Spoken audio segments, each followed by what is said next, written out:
Olá, tá começando mais um Aparecida Debate, o seu espaço aqui na TV de Nossa Senhora para se informar e formar a sua opinião a partir de entrevistas sobre os assuntos que estão presentes no nosso dia a dia. Eu tava com vontade de falar isso, viu? É Copa do Mundo, enfim, chegou a competição esportiva que para milhões de torcedores de diferentes países para celebrarem juntos. Seja no gramado, na arquibancada ou no sofá de casa, todo mundo tem uma boa história de Copa do Mundo, não é mesmo? Até aqueles que não gostam ou não ligam tanto para o esporte se vestem com as cores da bandeira do Brasil e esperam o grito do gol. Já dizia aquela frase, né? Das coisas menos importantes, o futebol é sem dúvidas a mais importante.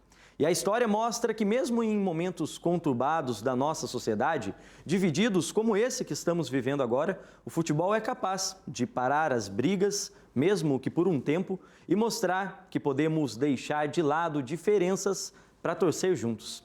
O que mais será que as histórias das Copas podem nos ensinar? Para a gente conversar sobre isso, eu tenho a honra e a alegria de conversar nesta noite com o fotojornalista Rodrigo Vilauba. Ele começou na área esportiva em 2011, fotografando jogos do Guarani e da Ponte Preta, o clássico de Campinas. Cobriu o Campeonato Paulista e foi expandindo o seu trabalho para o Campeonato Brasileiro e também Copa Libertadores. De lá para cá, já cobriu Copa das Confederações em 2013, as Copas de 2014 e 2018, fotografando inclusive as finais desses mundiais. Rodrigo, boa noite, que alegria ter a sua presença aqui no programa. Muito boa noite, Guilherme, a alegria é toda minha em engrandecer o programa da Nossa Senhora de Aparecida aí, e é uma satisfação imensa poder estar falando de um trabalho que não só eu, como a maior parte da nossa população gosta, que é o futebol e poder registrar o momento do futebol, principalmente a seleção brasileira em Copa do Mundo. Legal, Rodrigo. Vamos falar bastante sobre essa paixão pelo futebol aqui no programa com o Rodrigo e também com Reinaldo Costa, que está aqui nos estúdios com a gente. Ele que é narrador esportivo, que cobriu em loco as Copas do Mundo de 78, 82, 86, 90, 94, 2010 e 2014. Reinaldo começou como narrador esportivo na Rádio Mantiqueira, da cidade de Cruzeiro, em 1968. Desde então, trabalhou em diversos veículos e nos principais eventos esportivos do Brasil e do mundo. Reinaldo, que alegria ter a sua presença aqui, viu? Boa noite. Alegria minha, boa noite Brasil. Uma satisfação muito grande poder estar nesse canal que realmente tem crescido muito e isso é muito bom, principalmente para o esporte. Você, quando fala de esporte, engrandece ainda mais, não só o canal, mas todos os momentos esportivos que cercam a comunicação do Brasil. Legal, e falando de um esporte que movimenta tanta coisa, né? A gente, quando fala do futebol, sabe que isso movimenta a paixão das pessoas, movimenta a economia, movimenta os veículos de comunicação, né? Que trabalham de forma intensa para cobrir tantas competições do futebol, sobretudo a Copa do Mundo que começa agora. Aliás, para a gente ter um parâmetro de como esse evento é grandioso, a FIFA estima que mais de 1 bilhão de pessoas assistiram a final da Copa do Mundo de 2018 entre França e Croácia, ou seja, aliás, uma final entre dois países que nem são tão populosos, mas uma final, claro, que desperta o interesse de pessoas no mundo todo. Reinaldo, dá para definir como uma paixão, hoje a gente sempre fala em paixão nacional, mas o futebol e a Copa do Mundo acho que é uma paixão global, né? Guilherme, existe uma diferenciação muito grande com relação à Copa do passado, às Copas que vieram até este momento. O antigamente do rádio, por exemplo, talvez fosse mais emocionante em termos de você encontrar uma pessoa na rua e você falar de seleção brasileira num restaurante, num bar, porque era uma prisão você estar naquela emoção numa só. Depois do advento televisão, não que a coisa tenha esfriado, a coisa se apresentou mais à vontade para dentro da sua casa. Então hoje o torcedor, ele torce dentro de casa. Ele fica dentro de casa com a família, com os seus parentes, com os seus contatos, não sai mais à rua como se saía antigamente. Então a emoção hoje é o sujeito que vê o jogo do Brasil, o Brasil ganhou, ele vai querer ver o videotape do Brasil, ele vai querer assistir um programa esportivo que vai comentar, né, os ele lances. Ele vai querer comentar, ele vai querer escutar quem está falando na televisão. Existe uma diferenciação. Não é que a emoção tenha decrescido, a emoção se dividiu, ela se expandiu, ela continua no coração do torcedor do Brasil. O Reinaldo falou, Rodrigo, né, dessa emoção, ela não diminuiu, ela mudou de forma. Agora o que a gente vê que não muda também é essa espera do brasileiro pela Copa, né? Até em momentos como esse, uma Copa que mudou o calendário, né? Que as pessoas estavam acostumadas a ver a Copa no meio do ano, agora uma Copa no fim do ano, mas já tem pesquisas realizadas no Brasil que apontam aí que quase 9 entre 10 brasileiros falam que pretendem nos Jogos do Brasil parar o que estiverem fazendo para assistir a seleção. Movimenta muita gente mesmo, né? Movimenta muito, né, Guilherme? E com certeza a nossa população, a nossa criação, né? É jogo do Brasil, ninguém trabalha. E eu cresci com isso, até eu trabalhar em Jogos do Brasil. Como o Reinaldo também trabalhou em vários, assim, ó, é a época que a gente mais trabalha. Mas a população espera que a gente faça isso justamente como o Reinaldo disse, porque cabe a nós levar essa emoção para dentro dos lares aí do brasileiro.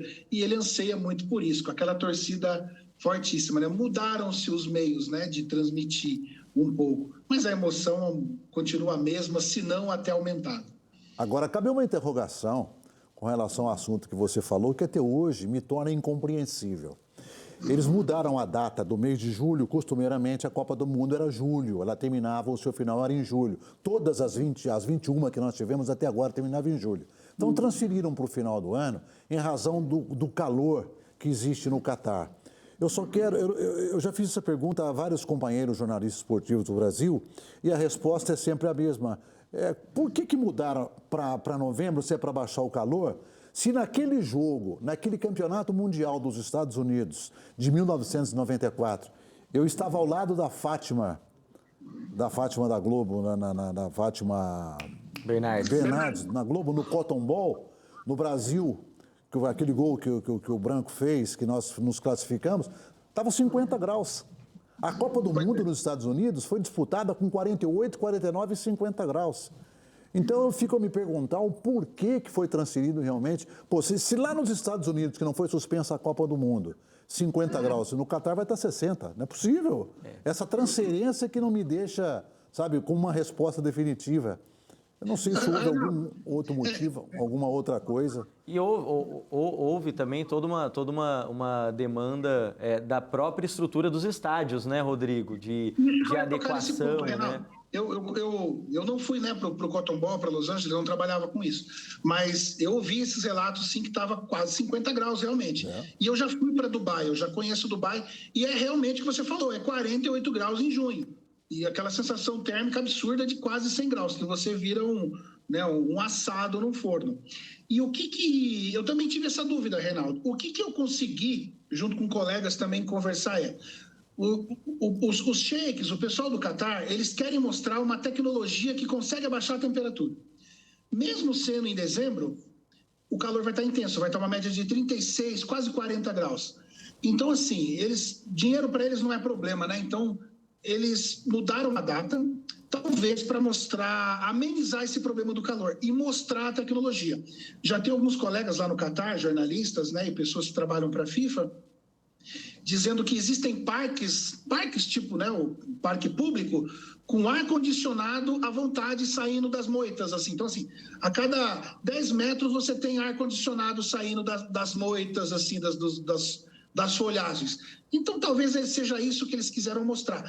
E num calor de 48 graus, mas nem se você andar com ar-condicionado portátil, isso ia funcionar. Então, talvez seja esse jogo de tecnologia, dinheiro, muita coisa envolvida aí para vender essa tecnologia para outros países. Ô, Rodrigo, todos os estádios da Copa do Mundo lá no Catar são refrigerados, exceção feita a 974, que é o nome do estádio, que é feito de container. Exatamente. Mas não vamos imaginar, nós brasileiros aqui não, que os containers deles sejam iguais àqueles containers escolares que pintaram no Brasil. Não, eu imaginei isso, Reinaldo. Não é isso. Não é isso. A impressão que dá, você olha para o estádio, é um negócio... Eu não conheço o Catar, não conheço Doha, não conheço. Viajei o mundo, mas não conheci lá. A minha época era uma outra. Agora, eles têm dinheiro. Eles fazem o que eles quiserem. Dinheiro eles têm. Se eles quiserem fazer um sol para cada um, vão fazer. Eles têm. Aliás, Reinaldo, quero até aproveitar que a gente está falando, Rodrigo, dessa questão do Catar e trazer um assunto que eu acho que é importante a gente trazer para essa pauta. Claro, daqui a pouco a gente vai falar aqui bastante no programa sobre a bola, né, para quem está assistindo e que quer ouvir aqui um pouco de comentários, de expectativa para a Copa do Mundo. A gente vai falar aqui de seleção brasileira, mas acho importante a gente falar desse contexto da organização da Copa. E foi, Rodrigo, uma Copa de uma organização, desde o início, muito polêmica, né? De acusações no processo de eleição, de dinheiro, polêmica na construção dos estádios, de direitos trabalhistas, direitos humanos. Ou seja, esse lado político da Copa, ele é sempre presente em todas as Copas, mas nessa chama bastante atenção, né? Ele é muito diferente do nosso estilo e meio de vida, vamos dizer assim, né?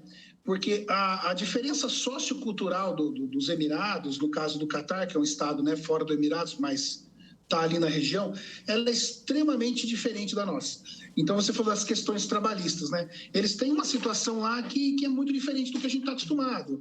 O importante para eles é com o dinheiro e o trabalhador nós vamos fazer, não importa como, ou seja, não tem sindicato, não tem as leis trabalhistas, existe uma certa organização, mas muito diferente do que a gente tem aqui. E para nós, como vamos lá, o Reinaldo, né, também viajou o mundo aí com rádio, às vezes assombra.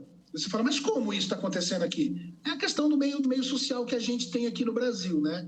Mas é assustador, em alguns lugares é muito assustador, sim. O presidente do setor organizacional da Copa do Mundo do Catar já deixou bem claro, na última reunião deles, a nossa Copa do Mundo não vai ser feita para mochileiro. Ele disse isso, ipsilíteris, ele disse isso.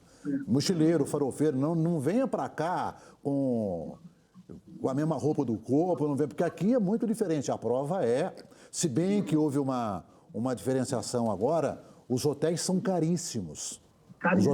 Os hotéis são caríssimos. E o sujeito lá, é tão grande a diferença de organização, existe um instrumento, uma espécie de um passaporte, um chipzinho que o cara põe no corpo, um passaporte, que se ele cair na rua... Chama-se Raya Card. Raya Card. Se ele cair na rua, localiza onde é que ele está. Se ele perder uma carteira, localiza onde é que o cara está. Eles não têm que provar nada. Porque o tanto de dinheiro que eles têm, eles podem simplesmente fazer aquilo 2 campeonatos mundiais num ano, se eles quiserem fazer. A gente só espera que, como torcedor, como a pessoa que gosta do futebol, que dentro das 4 linhas a coisa possa fluir da melhor maneira possível. Não adianta você ter o melhor hotel, a melhor transmissão, não adianta você ter a melhor visão da cidade. Eles querem mostrar o Catar de uma outra forma, talvez até superior ao que seja hoje. Para nós, brasileiros, que somos torcedores fanáticos, nós queremos ver a nossa seleção chegar na final e que faça um bom trabalho. E que a gente possa pegar o avião de volta e comemorar aqui no Brasil. Porque não vai ter diferença nenhuma a bola rolando lá nos Estados Unidos, na África, no Maracanã, em qualquer outro lugar. O que a gente quer é ver a seleção jogar bem. Com certeza, quer ver trazer o troféu para casa, né? É fazer a bola rolar, né, Reinaldo? Até chegar ali é outra coisa. Tanto que a FIFA, no caso, né, a gente tem bastante colegas na FIFA, eles transformam o que a gente trabalha, chama de FIFA Land. Passou uma certa área, é padronizado FIFA. E, inclusive, a maioria dos trabalhadores que estão na FIFA já são profissionais que trabalharam em outras Copas. Então, assim, o know-how, ele vem. Mas você tem que pegar essa estrutura, como o Reinaldo disse, de organizacional e encaixar na cultura do país que está sendo anfitrião. E isso gera, às vezes, alguns atritos. Por exemplo, é o que o Reinaldo falou, o controle de entrada ele vai ser muito rígido. Aquele torcedor que quer pegar uma mochila e pôr as coisinhas dele e pegar um avião e chegar lá, vai ter problema para entrar. Porque o credenciamento para você entrar é um, para você participar da Copa é outro, para você comprar o ingresso é outro. Então, eles estão, né, restringindo demais, porque, como o Reinaldo disse, se o rapaz cair na rua, eles vão saber quem é, de onde veio, que dia entrou e quando vai sair. Então, o controle social deles é muito rígido. E uma diferença é bola rolando. Uma diferença comportamental muito grande, né? Muito grande. Eles não são latinos, né? Então, diferente de uma Copa no Brasil, por exemplo, como vocês... Eu quero falar, inclusive, de algumas experiências. Daqui a pouco vocês viveram de perto essa Copa, né? Mas a Copa do Brasil com todo aquele clima, né? Que quem está em casa lembra bem, né? Esse clima receptivo. Quem mora nas capitais, em cidades que receberam jogos, acho que vai lembrar, vai saber do que a gente está falando. Agora, a gente citou algumas barreiras aqui, naturais barreiras, né? Para esse processo. Uma delas, o preço, né? Isso que você falou, né, Reinaldo? Essa questão de não ser uma Copa para mochileiro, para qualquer um que quer chegar lá. Agora, uma outra barreira que sempre chama atenção, Rodrigo, eu queria saber para você, que está nesse processo de cobrir em loco mais uma Copa do Mundo, como é que você se preparou para esse momento, né? Já que é uma Copa num país que tem uma cultura completamente diferente, né? Do que a gente está acostumado no Brasil. Gustavo, Guilherme, desculpa, eu sempre faço assim, quando eu vou conhecer um país diferente, eu gosto muito de estudar a história do país, as questões filosóficas da população, as questões socio-religiosas também.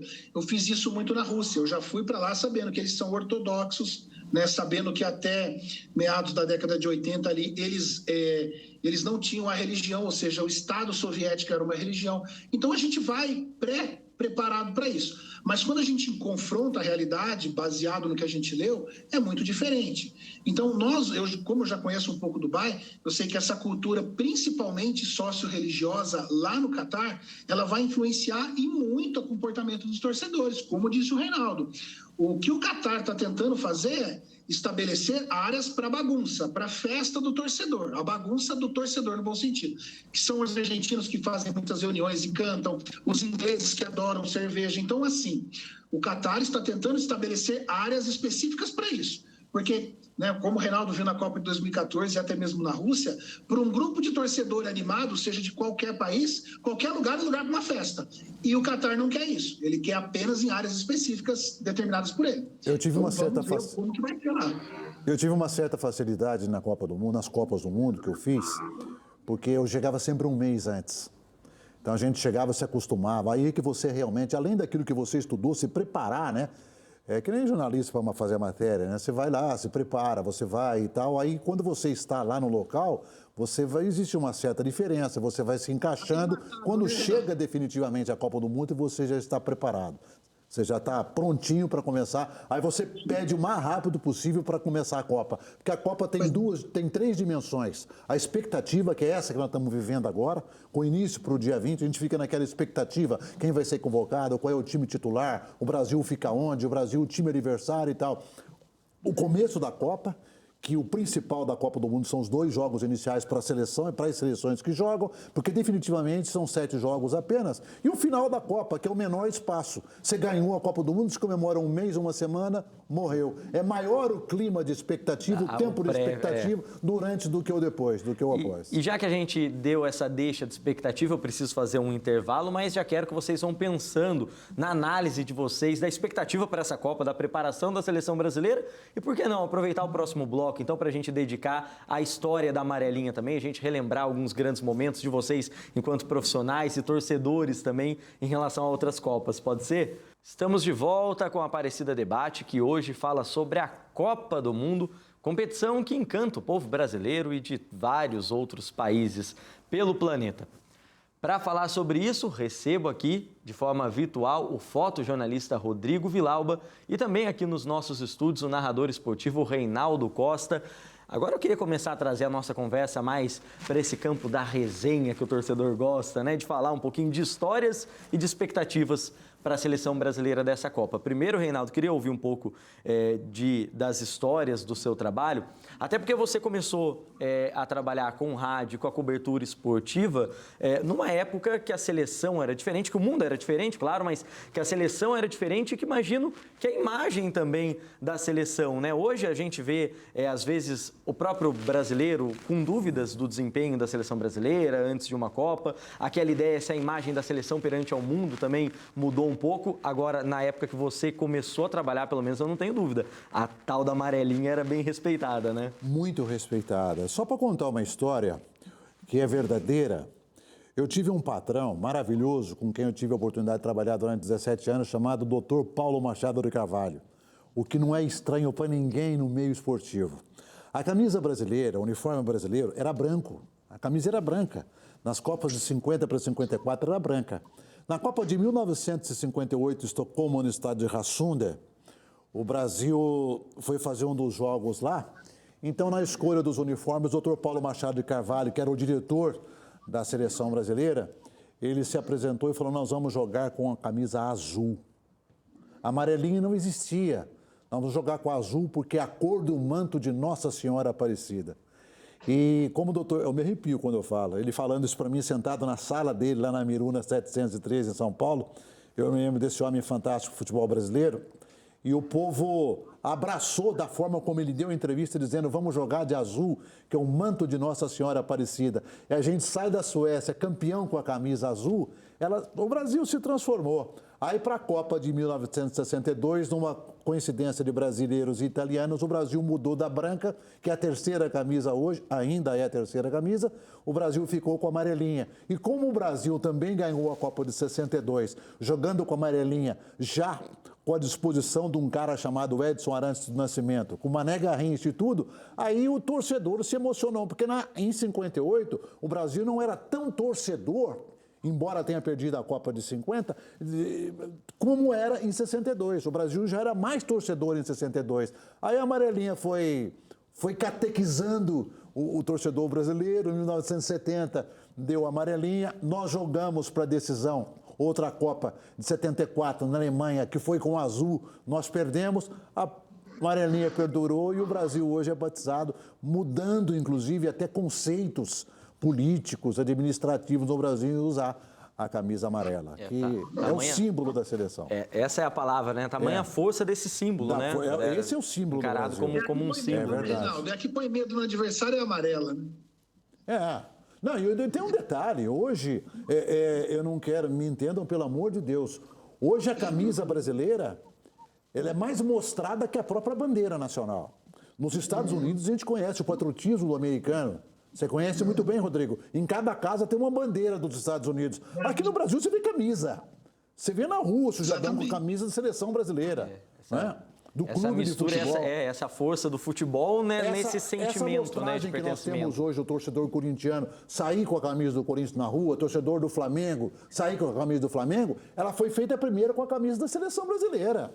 Com a camisa da seleção brasileira. Aí entraram negociações, aí entraram agências, aí mudou tudo. Aí mudou muito o esporte. Mudou o comportamento esportivo da coisa. Agora, a gente ouviu um pouco de história. A gente... Na Rússia, sim. Você tem um grupinho de 2, 3 pessoas ou mais. Brasil. Eles já vinham. Então, eles não reconheciam o símbolo da CBF, mas era um grupinho com camisa amarelo brasileiro. É o símbolo. Rodrigo, eu ouvi inclusive a história de um torcedor que a gente gravou para um material aqui na TV Aparecida, que ele esteve na Copa de 18 e ele falou que teve um dia que ele estava quase perdendo a paciência, que ele chegou a tirar a camisa do Brasil porque ele não aguentava mais, ele queria comer, queria beber, participar daquele momento celebrativo na FanFest, e ele falou que não aguentava mais gente pedindo para tirar foto, porque ele estava com a camisa do Brasil e com uma peruca. Abre qualquer porta, né, Rodrigo? A gente viajava para o exterior. Eu consegui, viu, Reinaldo? Histórias rápidas aí. Nós conseguimos mudar quarto de hotel por causa da camisa amarela, nós conseguimos almoçar, ganhamos algumas vodkas, ganhamos carona por conta da camisa amarelinha. Restaurantes, em Copa do Mundo, você leva 10 camisas dentro da sua mala, você chega e deixa guardadinho. Você chega no restaurante, que tá lotado, Brasília, periodista e tal, você jogou a camisa lá, você tem mesa garantida a Copa inteira. Mesmo almoço e o jantar. É isso mesmo. Ô, Rodrigo, agora eu queria saber de você, se você tem... Eu vou falar daqui a pouco mais sobre o seu trabalho, agora o Rodrigo torcedor também, com a seleção brasileira, tem alguma história, alguma memória que te marca mais, assim, desse seu lado enquanto torcedor em Copa do Mundo? Olha, foi uma das coisas que me fez a fotografar. Tanto que eu conheci o Reinaldo, eu não sei se ele vai lembrar, no Pacaembu, umas cabines do Pacaembu, o Reinaldo estava narrando pela ESPN, eu falei, eu escutei muito o senhor aqui, hoje eu estou te conhecendo. Não sei se você lembra, Reinaldo, mas eu estava começando a fotografar futebol, e eu comecei a fotografar futebol quando eu vi o Brasil perdendo para a França. Eu falei, cara, eu quero estar ali no gramado, eu quero ser um daquele pessoal que está fotografando e tal.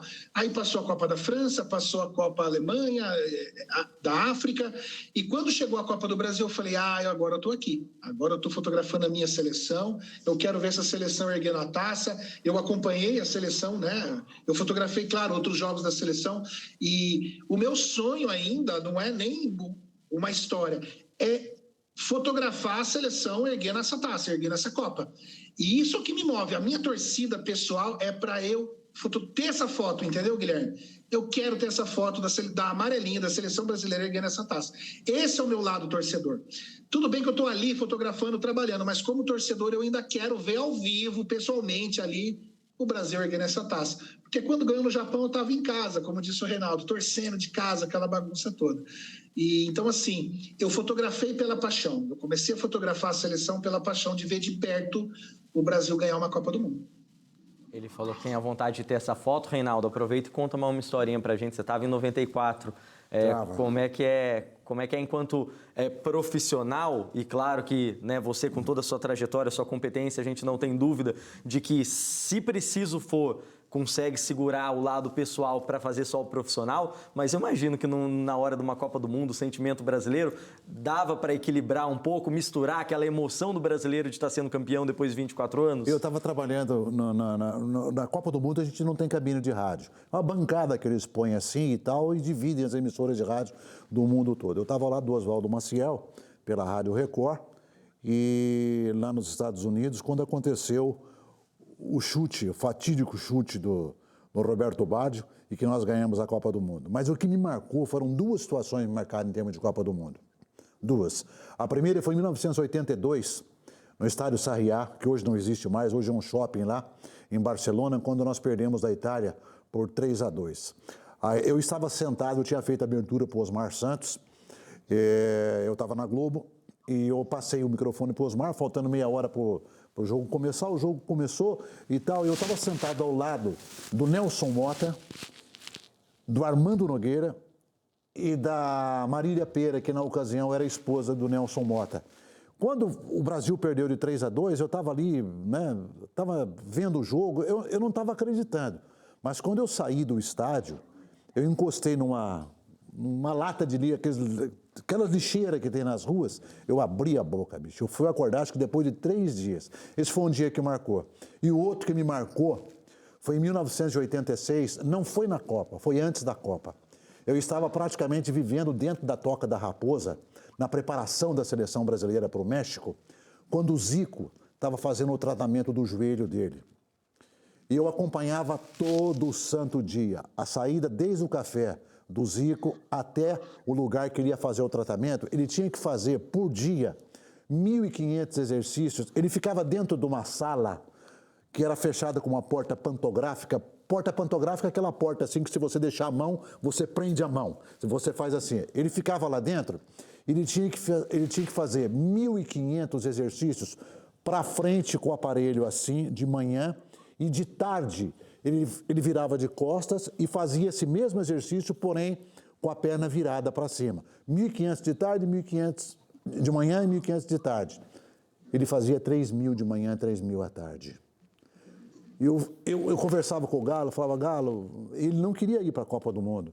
E aquilo me marcou muito, que eu via a determinação do cara, bicho. Eu via o quanto o cara suava. O cara queria, já que é para eu quero ir bem, eu quero... Então aquilo me marcou muito, o desempenho. Então, às vezes eu vejo e faço comparações com outros profissionais da área do futebol e vejo, poxa vida, esse cara nem nasceu pro futebol, já está querendo não sei o quê e tal. E para quem viu, então isso me marcou muito. E outras situações que marcaram muito, assim como deve ter marcado também o Rodrigo. A gente tem cada passagem em Copa do Mundo fantástica. Agora, você falou de situação que marca, Reinaldo. Quero aproveitar a oportunidade, então, aqui para a gente trazer um elemento para mostrar para quem está em casa. Tem como?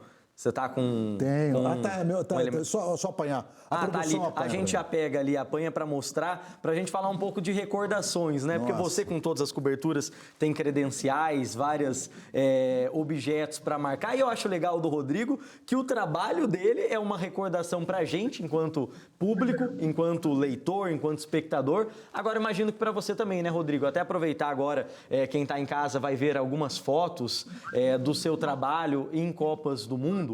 Né? Então, fotos... Aliás, quero aproveitar para dizer que sou um grande admirador, Rodrigo, porque eu acho muito legal esse trabalho da gente contar a história com imagem, né? A gente aqui na TV Aparecida e em todas as emissoras de TV trabalha com isso, com usar a imagem para contar a história.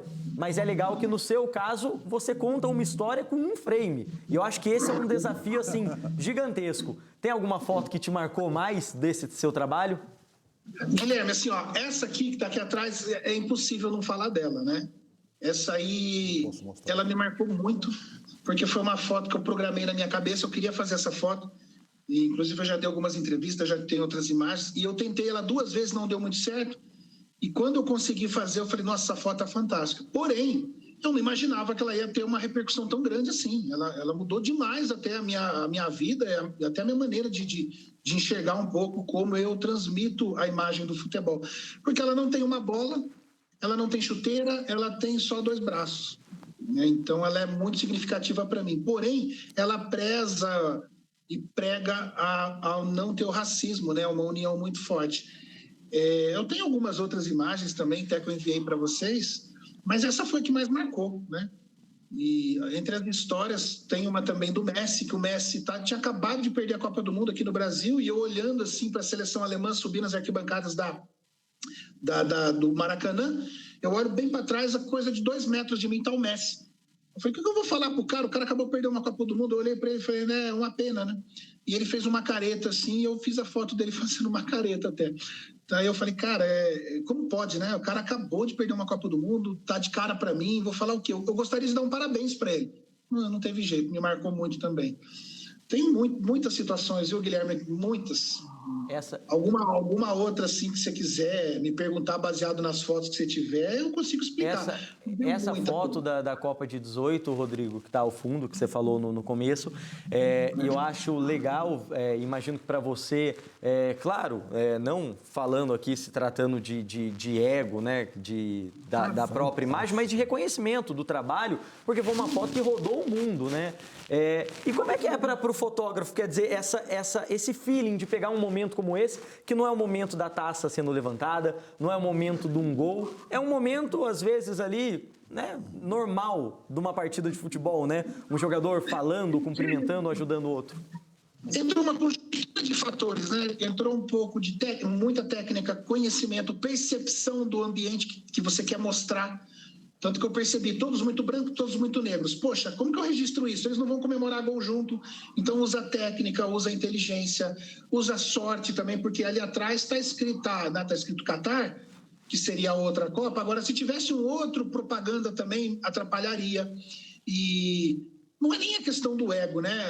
Muito pelo contrário, essa foto até ela me atrapalhou um pouco, porque quando acabou a Copa do Mundo, a fotografia final, eu pensei muito assim, né, Guilherme? O que eu faço agora? Eu já fiz, eu cobri, né? Era a segunda Copa do Mundo minha, mas assim, o maior campeonato do planeta, que é uma Copa do Mundo. Eu fiz a final, que é o jogo mais concorrido. Eu fiz a melhor foto na Copa. Como que eu vou superar isso? Eu cheguei a ficar triste, um pouco depressivo. Eu falei, para mim acabou, não fotografo mais, porque não tem como eu passar disso aí. Eu acho que eu cheguei no limite do que eu gostaria de fazer, não tem como eu superar. Aí o tempo foi passando, meus amigos, né, os outros profissionais, Vilauba, volta aí e tal, faz a Copa América em 2019. E o Reinaldo sabe muito bem, futebol a gente não consegue ficar longe disso aí. Como diz um amigo aqui de Campinas, isso é uma caixa de fazer louco, porque a gente não consegue ficar longe. Eu tive um momento parecido com o dele, foi quando eu transmiti... Aproveitar só, Reinaldo, que a gente chamou aqui, pedir para você mostrar, se trouxe aqui umas lembranças. Essa aqui é uma credencial da Copa do Mundo de 1982 na Espanha. Eu estava na Rádio Globo. Essa credencial dessa Copa que eu me referi aqui, no Estádio Sarriá. Estava um pouco diferente na foto, pouca coisa. Todas as Copas que eu fui, eu estava barbudo, por incrível que pareça, para não ter trabalho. E essa aqui é o ingresso, porque nós da imprensa, além da credencial que a gente porta, a coordenação tem que ter o ingresso de entrada no estádio. Esse aqui é o ingresso da Copa da África. É o jogo final. Eu não sei o seu final. É o vencedor, runner-up, que é o vice-campeão, e o campeão, dia 28 de junho de 2010.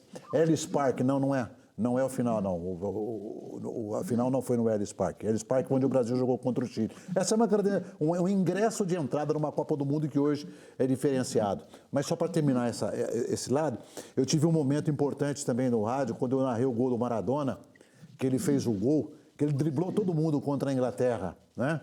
Então, essa foto retrata exatamente o momento que ele teve a sensibilidade de pegar aquilo e o momento que eu tive de me segurar no microfone, porque eu cantei o gol no meio do campo antes do Maradona entrar na área. E com um detalhe, aí foi, Deus ajuda. Eu fui o único narrador esportivo, modéstia à parte, a me calar e ver que o gol não foi do Maradona, que o gol foi contra. Para quem tem a imagem, tem a facilidade de entrar em qualquer rede social e ver o gol do Maradona contra a Inglaterra, não é ele quem faz o gol. Mas o lance foi um gol contra o carrinho, o lateral chega dando um carrinho, pega na bola e faz o gol contra. Mas o gol foi tão lindo, a jogada foi tão linda que eu jamais poderia falar um negócio daquele. Eu não teria texto, não teria como falar. Gol contra! Não, tudo que o cara fez, eu ia tirar o brilho do cara. De jeito nenhum. Essa sensibilidade também. Isso é uma sensibilidade que a gente não sabe de onde vem, né? O Rodrigo, eu sei que o Rodrigo estava ali também querendo trazer mais um pouquinho de história e acho que isso é legal para quem está em casa. A gente vai contar mais algumas experiências. Estamos de volta com a Aparecida Debate. Olha, é Copa do Mundo, enfim, estamos prestes a assistir o início da competição esportiva que para milhões de torcedores de diferentes países para celebrar juntos. A história mostra que mesmo em momentos conturbados da nossa sociedade, divididos como esse que a gente está vivendo nos últimos anos, o futebol é capaz de parar brigas, mesmo que por um tempo, e mostrar que podemos deixar diferenças de lados para torcer juntos. E eu quero falar sobre essa expectativa agora com o Rodrigo e com o Reinaldo, dessa torcida juntos, porque a gente vive, acho que um momento de otimismo, de certa forma, com a seleção, pelo menos diferente do que vimos em outros anos, né? O primeiro ciclo do Tite, ele pegou pela metade, então isso gerava uma expectativa pelo bom trabalho que vinha fazendo, mas uma desconfiança de parte da torcida. Agora a gente parece ter um trabalho um pouco mais consolidado, né, Reinaldo? Você vê um pouco mais de tranquilidade nessa relação torcedor-seleção? O Guilherme, muita coisa atrapalha a seleção brasileira em termos de torcida, de emoção, de paixão pela torcida brasileira. Os desmandos políticos dentro da CBF, a programação esportiva da seleção brasileira, que joga 10, 15, 8, 6 partidas contra times inexpressivos, e a torcida não aceita isso, ela quer ver coisa mais forte, o Brasil jogando contra uma Alemanha, jogando contra uma França, jogando contra uma Inglaterra, enquanto ela vê o Brasil se preparando, jogando contra seleções fracas. E as coisas que aconteceram dentro da própria CBF desmistificam um pouco o coração do torcedor brasileiro. O brasileiro é apaixonado por futebol, tudo isso, mas quando aparecem os problemas que são divulgados no jornalismo brasileiro, na televisão, nos jornais, nas rádios, ele fica descrente um pouco da seleção brasileira. E teve uma mudança de um tempo a este com relação à formação de novos valores a partir do momento em que os jogadores começaram a ficar ricos, milionários e estarem jogando fora do Brasil. Isso aí tirou um pouco da paixão do torcedor brasileiro. Mas tudo isso, aos poucos, vai se apagando, vai clareando um pouco no momento em que vai chegando a seleção brasileira. Mas aquele afinco, aquela determinação, aquele denodo de você pintar a rua da sua casa e tal, e fazer como fazia a questão de 10, 15 anos atrás, isso aos poucos vai sumindo. A gente vai perdendo essa característica. Mas com relação à seleção brasileira, bastou chegar ao primeiro jogo, ganhou o primeiro, aquela paixão aumenta um pouco mais. O torcedor consegue esquecer. Ainda mais de um ano que nós estamos vivendo, que é um ano político, da maneira como nós estamos vivendo no país. Eu espero que, inclusive, seja um pouco mais de paz quando começar a Copa do Mundo, para poder amenizar um pouco a situação. Acho que é uma expectativa que todo mundo tem, né, Rodrigo? E a Copa do Mundo, o futebol, por vezes demonstra esse poder, né, de abaixar um pouco a temperatura de outras discussões, ainda que talvez temporariamente desviando um foco, mas acho que traz um pouquinho mais de paz e de calma para as pessoas, né? Exatamente, Guilherme. É um momento conturbado de eleições que a gente vive e isso ajuda um pouco. Como disse o Reinaldo, né? A paixão ela vem vindo aos poucos, vai chegando a Copa do Mundo, o povo vai se inflamando. Mas eu concordo com um ponto, né? Que eu até peço desculpa, chamei o Reinaldo. Os amistosos que a seleção faz, para mim, chega a ser um absurdo, porque você tem uma Itália que não se classificou, que poderia ser feito pelo menos um amistoso com a Itália. Por que não é feito? Exato. É como diz o Reinaldo, mandos e desmandos que, ao meu ver, atrapalha essa paixão. Se você tem um jogo, por exemplo, sábado, Brasil e Itália, ele já acende a paixão agora. Nós temos ainda mais um tempinho, né, para o torcedor pegar esse carro, pegar no tranco. Mas, de qualquer maneira, a seleção brasileira, ela sempre vai ser uma paixão eterna com o brasileiro. Não tem como, né? Em 1983, eu convivi mais de perto com o técnico da seleção brasileira, Carlos Alberto Silva. Nós ficamos quase que um mês nos países nórdicos com a seleção brasileira. Suécia, Noruega, Copenhague, Suíça. Nós ficamos com a seleção brasileira ali rodando. E o Carlos Alberto Silva teve uma ideia de chamar a diretoria da CBF e fazer a seguinte planificação. De que, a partir de então, a seleção brasileira pudesse residir na Europa, que a seleção brasileira tivesse uma concentração na Europa. Ao invés de ficar em Teresópolis, no Rio de Janeiro, se preparando, ao invés, por exemplo, desses 3 amistosos que eu concordo com o Rodrigo, que o Brasil fez nos últimos jogos aí, ao invés de jogar esses 3 amistosos fracos, tivesse se preparando na concentração, a seleção brasileira seria melhor. Então o Carlos Alberto Silva queria que a seleção brasileira ficasse morando na Europa, em razão da totalidade dos jogadores estarem na Europa naquela ocasião, como está hoje. A seleção brasileira mora na Europa. O Carlos Alberto foi vencido. E por ser vencido, ele não concordou com a planificação da CBF, ele pediu para ir embora e ele saiu da seleção brasileira. Ainda é um caso a ser pensado. Hoje, o Brasil tem menos espaço para trabalhar como se tinha antigamente. Mas os jogadores estão fora. Os jogadores vão ser liberados no dia 13 para jogar no dia 20. E a convocação é evidenciada, é mostrada para a FIFA no dia 7. Então, eu acho que ainda está errado. O Brasil tem que trazer, não para nós brasileiros, já que estão morando na Europa e que a convocação vai ser feita para eles que estão na Europa, por que não se preparar na Europa com seleções fortes, como a Itália que ficou fora? A Itália ficou fora, estava aí, pedindo para jogar e não jogou, o Brasil não foi jogar. Mas isso tem um movimento financeiro muito grande, empresarial e que mexe com as raízes da seleção do Brasil. Mexe muito, é isso mesmo. Hoje a agenda da seleção brasileira, inclusive, é gerida por uma empresa que não é brasileira, né? Então, são contratos que, infelizmente, nesse sentido esportivo, principalmente, acabam fazendo parte da realidade da seleção. Outra coisa que faz parte da realidade da seleção antes de qualquer Copa do Mundo, o Rodrigo e Reinaldo, é aquela discussão e aquele sentimento de favoritismo. A seleção é ou não é favorita? Ela é favorita porque ela tem 5 Copas, mas a estrela não ganha jogo, ainda que às vezes a camisa pese, mas ela sozinha não ganha jogo. Agora, além de perguntar para vocês se vocês acham que a seleção brasileira pode ser apontada como uma favorita, queria ouvir. Quem que vocês acham? Rodrigo, primeiramente, quem que você acha que é favorito para essa Copa e se você acredita que a seleção pode estar nesse grupo? Eu não usaria mais essa palavra favorita, porque é muito nivelado. Você vê o jogo que eu vi ao vivo, Brasil e Bélgica, né? Foi um jogo que você fala, mas a Bélgica, pera lá. A Bélgica está jogando um bolão. Então, assim, eu não usaria mais a palavra favorito. O Brasil, para mim, agora, com a entrada principalmente do Vini Júnior, o Richarlison, eles tiraram, para mim, o peso do Neymar. E o Neymar, talvez, que era, né? Talvez, assim, o Neymar é o astro nosso. Agora, talvez com o convívio do Messi, eu estava conversando com um amigo até da área. Acho que o Messi chegou nele e falou, meu amigo, você não tem noção como é jogar uma Copa do Mundo e ganhar. Faz esse pessoal jogar para você. Vamos parar de bagunça aí, faz um grupo, porque eles sabem jogar bola. O Reinaldo vai concordar comigo. Eles já sabem jogar futebol. O que eles não sabem é o cara baladeiro tocar a bola para o cara que é mais caseiro, o cara da religião A tocar a bola para o cara da religião B. A hora que você cria esse grupo, você tem um time favorito. Então, assim, o Brasil pela camisa, ele sempre tem que estar no topo. Agora, o favoritismo, assim, para ganhar a Copa, já vai depender de como eles juntaram.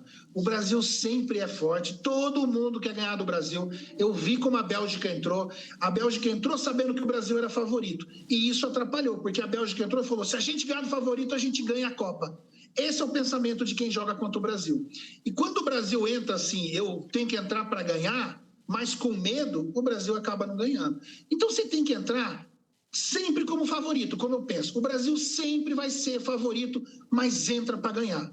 Não entra como favorito, entra para ganhar. Concordo. Parece que é a mesma coisa? Não, é bem diferente. Concordo plenamente e me traz a lembrança o seguinte, em 1982, a Itália não foi campeã? A Itália era a favorita? Não. O Paulo Rossi, que foi artilheiro e que acabou com o Brasil, ele tinha sido preso em razão daquele cálcio que tinha na Itália. Ele foi preso. Ele teve que mudar para a África para jogar um campeonato na África que não era inscrito na FIFA, que ele não poderia jogar. A Itália vinha só de derrotas. Eu estava já na Copa do Mundo da Espanha quando a imprensa italiana massacrava a Itália. A Itália só perdia. Ela entrou completamente esfacelada, desacreditada na Copa do Mundo de 1982. Ganhou do Brasil, que até então era favorito, e foi campeã. Então, simplesmente não existe, Saborio. O que existe é um comportamento de grandes seleções que possam estar pintando nas finais da Copa do Mundo. Eu acredito, mais uma vez, por exemplo, na Alemanha.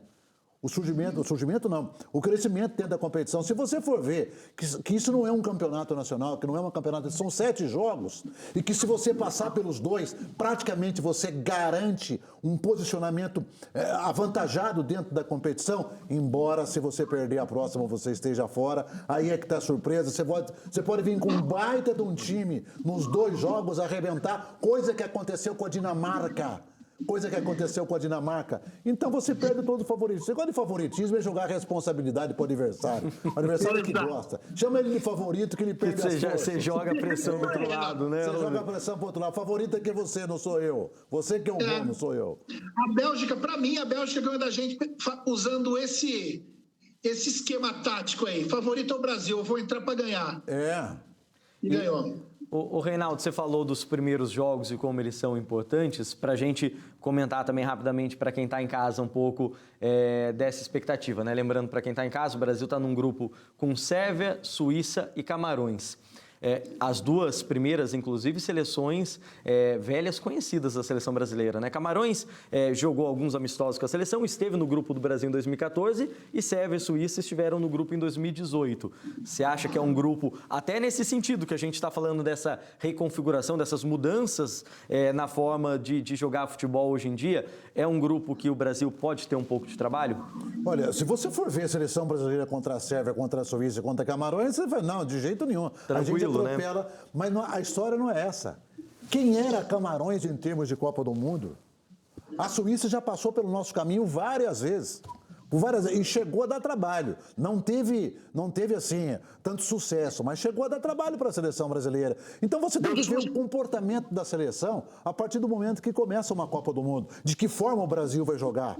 Eu não aguento determinados companheiros cronistas esportivos falar, não, o primeiro jogo é sempre importante, mais importante, porque você vai se aclimatar. É aquilo que o Rodrigo falou, o cara sabe jogar, pô, que conversa é essa? Joga o ano inteiro contra os melhores jogadores do mundo, ele vai tremer na Copa do... Vai nada, ele vai chegar lá e vai jogar. Ele tem que saber botar em campo o que ele sabe jogar. Agora, surpresa, todas as seleções que estão aí são jogadores que vivem no mundo da bola. Um joga na Itália, outro joga na Inglaterra, outro joga na Espanha, outro... Então você faz num cômputo geral, tá todo mundo se vendo toda semana nos campeonatos que existem na Europa. Então, não tem mais esse negócio de, é uma surpresa, Camarões surgiu, que nada. Se Camarões jogou porque teve trabalho, deu trabalho e soube trabalhar, ora. Você pega a Costa Rica, né, na Copa de 2014, chamou bastante atenção. Claro, tinha vários jogadores que jogavam a Liga Nacional, mas também naquele momento jogadores com experiência na Europa, que jogavam a Premier League, que sempre, né, o campeonato inglês, que é listado como o campeonato mais disputado do mundo. Isso faz a diferença, né? Você pode pensar o contrário. Os times bons que negaram fogo, os times bons, Itália... Quanto tempo faz que a Itália não faz uma boa participação na Copa do Mundo? Está fora da Copa do Mundo. 2 Copas consecutivas, né? A seleção da Argentina. A seleção da Argentina entrou num marasmo de depender só do Messi. Acabou. O time grande que tinha, toda vez que a Argentina jogava uma Copa do Mundo, ela amedrontava. Caiu num buraco e que para se levantar tem que... É agora, é nesse exato momento. É assim como vem outras seleções.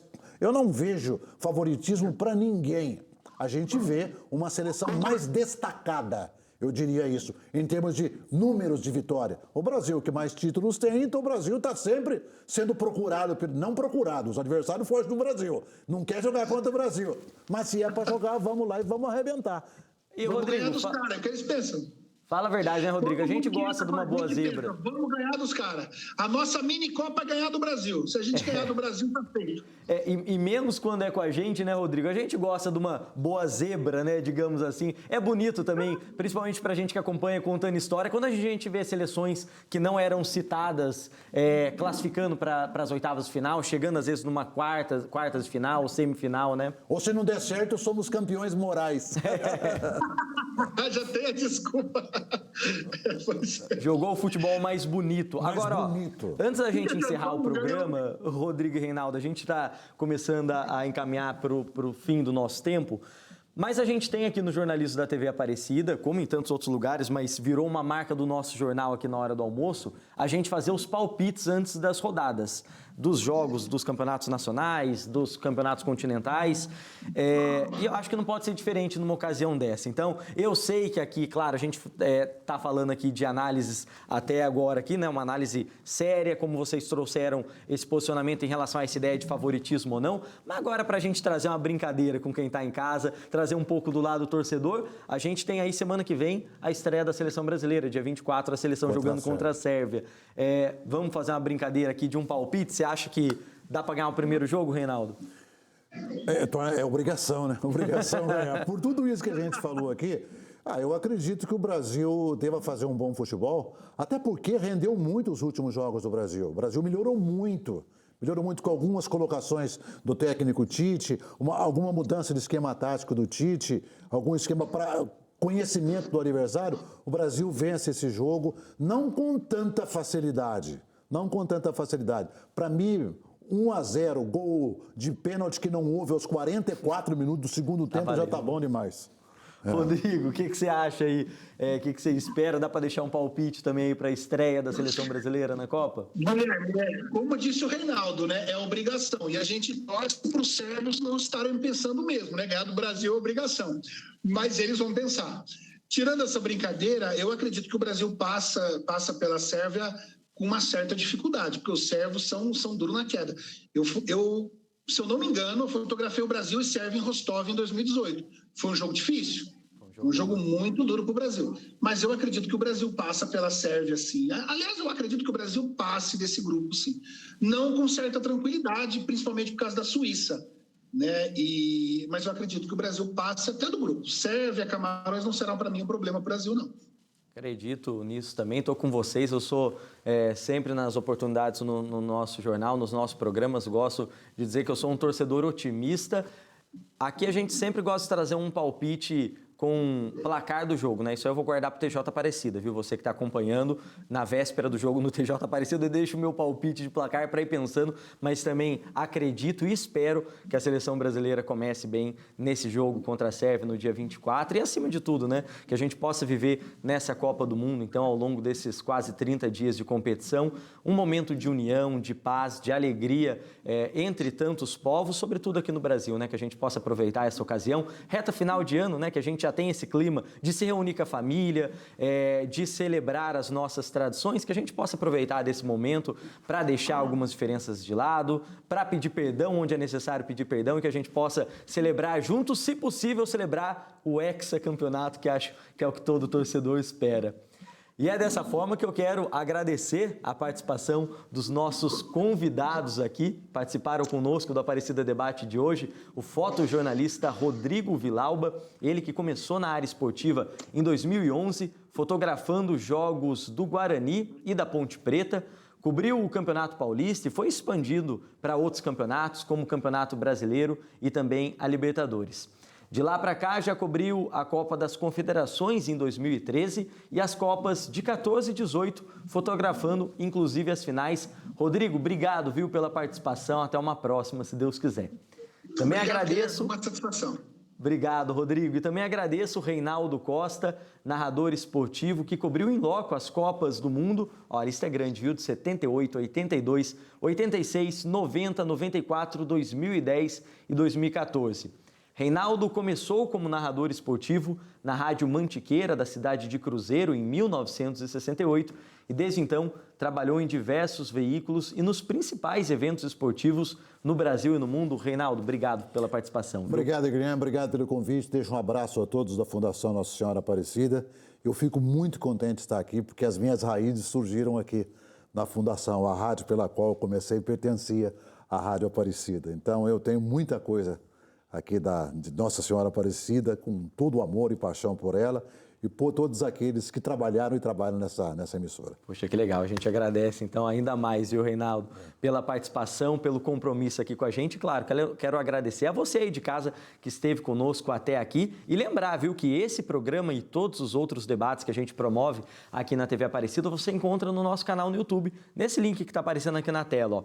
Não se esqueça, quando for fazer uma publicação sobre o nosso programa, utilize a hashtag Aparecida Debate para a gente também ver o que você está achando do programa.